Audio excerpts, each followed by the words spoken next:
حضرت ابو بکر صدیق رضی الله تعالی عنه او فرمایل چې ما یو ځل خوب ولیدو، په خوب کې می جناب محمد رسول الله صلی الله علیه وسلم ولیدو. وی زه د لاس نه ونیولم او روان یې کړم. وی ما ته وی چې راځه. چې روان شوم ورسره وی ما ته نبی کریم صلی الله علیه وسلم فرمایي چې ای ابا بکر وګوره جهنم ته. وی ما چې جهنم طرف ته وکتل، اوس خوب دی. دا خوب خو چې کوم دی پیغمبر علیه الصلاة والسلام بلکې هر یو پیغمبر چې څوک په خوب کې وویني نو دا داسې ده لکه چې د په ویښه باندې دا ولیدو. د پیغمبر په خوب کې لیدل چې کوم دی هغه دروغ کېدی نشي. نو نبی کریم صلی الله علیه وسلم راته فرمایي چې جهنم ته وګوره. وایي چې ما وکتل نو د ګناهګارانو یو ټولې مې په جهنم کې ولیدو چې د هغې مخونه د خنزیرانو په شان دي او د هغوی خوراک چې کوم دی وینې او زوی دي او په اور د جهنم کې سوځېږي. ابو بکر صدیق رضی الله تعالی عنه فرمایي چې ما د نبی کریم صلی الله علیه وسلم نه تپوس وکړو چې ای د الله رسوله د دې خلکو د دې عذاب سبب څه دی؟ دې خلکو له د عذاب او د سزا ولې ورکولی کیږي؟ وی نبی کریم صلی الله علیه وسلم راته وفرمایل چې دا هغه خلک دی چې په دنیا کې به علماء کرامو ته ضرر رسو، علماء کرامو ته به نقصان رسو، دوی بیا بغیر د توبې نه وفات شو او اوس چې کوم دی په جهنم کې د دوی دا سزا ده. عزتمندو په دې خپله زندګۍ باندې که مونږ او تاسو سوچ وکړو چې آیا زما د خولې نه یا زما د لاسو نه یا زما د حرکاتو سکناتو نه چرته عالم ته خو ضرر او نقصان نه رسیږي؟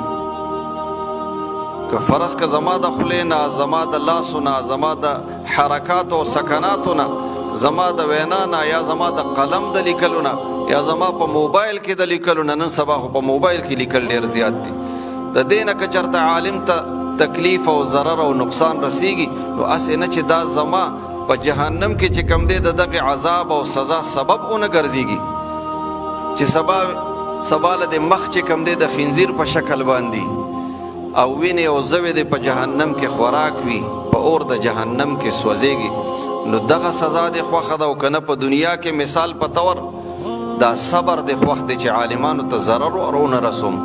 ځان کنټرول کا، خپله غصه دی کنټرول کا، خپله سوچ او نظریه او فکر دی کنټرول کا، چرته عالم ته ستا د لاسه ضرر او نقصان ونه رسیږي. عزتمنده د عالم مقام او مرتبه دومره زیاته اوچته ده.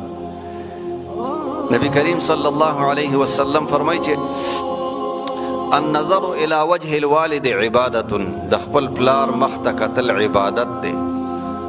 والنظر الى الكعبة المكرمة عبادت، کعبه مبارک ته کتل عبادت دی.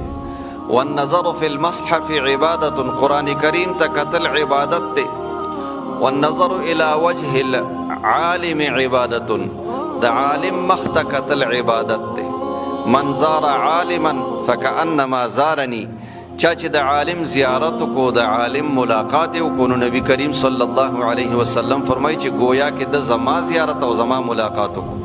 ومن صافح عالما فكأنما صافحني، چا چې د عالم سره مصافحه وکړه، د عالم سره لاس ملاو کړه، نو گویا کې نبی کریم صلی الله علیه وسلم فرمایي چې گویا کې چې د زما سره مصافحه وکړه او زما سره لاس ملاو کړه.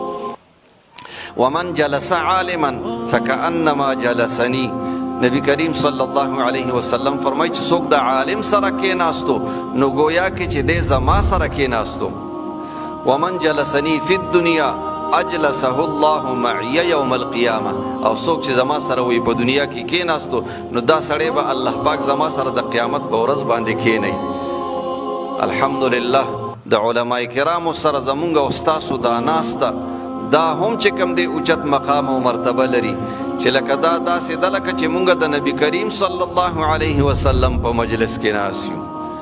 نو عزتمندو نبی کریم صلی الله علیه وسلم خو د دنیا نه 1400 کاله مخکې تشریف وړی دی. هغه ناسته زمونږ سره مونږ ته نصیب کېدل ګرانو، هغه چې کوم دی مصافحه مونږ ته نصیب کېدل چې کوم دی ګرانو، د هغې زیارت او ملاقات مونږ ته په دنیا کې نصیب کېدل ګرانو. خو الله پاک چې کوم دی په مونږ او تاسو باندې دا فضل وکړو چې دا علما کرام الله پاک د پیغمبر علیه الصلاۃ والسلام وارثان وګرځول او د دې په ذریعه سره الله پاک مونږ ته دغه انعامات چې کوم دی دا راکړه. العلماء ورثة الانبیاء، علما کرام دا د انبیاء کرام وارثان دي.